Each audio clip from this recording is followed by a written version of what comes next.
অবসরে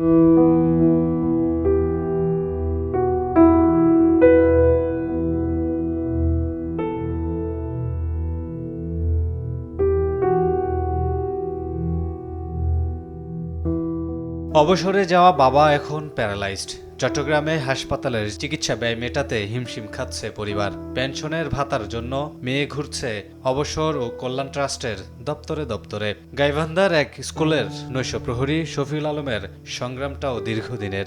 অবসরের টাকাটার জন্য ঘোরাঘুরি করতেছি, ঘুরে করতে আমার দিন যাচ্ছে।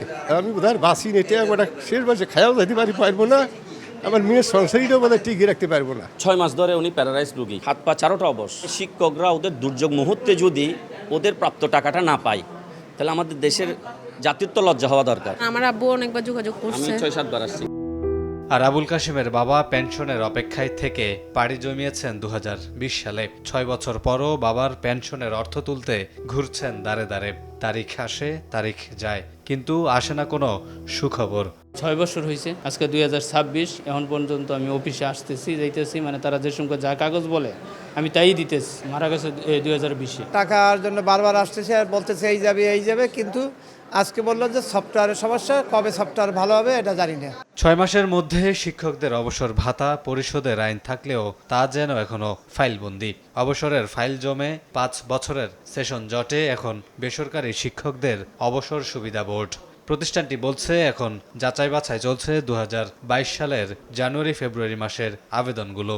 গেটওয়ের জটিলতার কারণে আমরা প্রায় এই 1 বছর ধরেই দিতে পারছিলাম না। সফটওয়্যার টু সফটওয়্যার কাজ হবে, ওরা সফটওয়্যার ছাড়া আইবাস আমাদের সাথে কাজ করবে না। ফেব্রুয়ারিতে এসে 251 জন ছিল, এখানে এসে জীবিত ছিল 209 জন, মৃত ছিল 42 জন। প্রায় 4 ভাগের 1 ভাগই মারা যায়, কোনো ক্ষেত্রে 30%, 35%। এত জটের কারণ খুঁজতে মাঠে নামে সময় সংবাদ।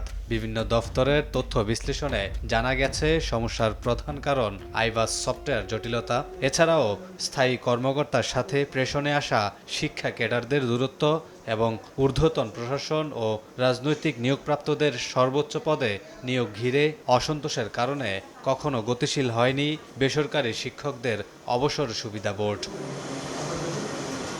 ভোগান্তির কথা স্বীকার করে বেসরকারি শিক্ষা প্রতিষ্ঠান শিক্ষক ও কর্মচারী অবসর সুবিধা বোর্ডের সদস্য সচিব জানান, বিষয়টি নিয়ে গুরুত্বের সাথে কাজ করছে শিক্ষা মন্ত্রণালয়।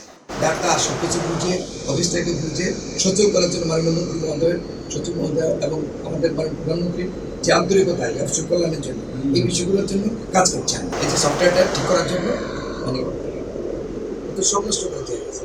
জানা যায়, বেসরকারি শিক্ষকদের অবসর সুবিধা দেয়ার প্রকল্পটি চালু করেছিলেন প্রয়াত প্রধানমন্ত্রী বেগম খালেদা জিয়া, কিন্তু রাজনৈতিক কারণে আওয়ামী লীগ সরকারের আমলে নজর দেয়া হয়নি এদিকে। এবার সেই সংকট সমাধানে আসন্ন বাজেটে দেয়া হতে পারে 2000 কোটি টাকার বরাদ্দ। যে শিক্ষকরা যৌবনের সবটুকু শ্রম ঢেলে দিয়ে গড়ে তোলেন একটি শিক্ষিত জাতি, সেই শিক্ষকরাই আজ অবসরে এসে অনাদর আর অবহেলায় দিন কাটাচ্ছেন।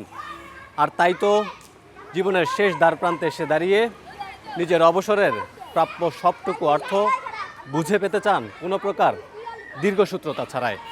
এখন দেখার প্রশ্ন, সরকারের সংশ্লিষ্ট মহল সেদিকে নজর দেয় কিনা।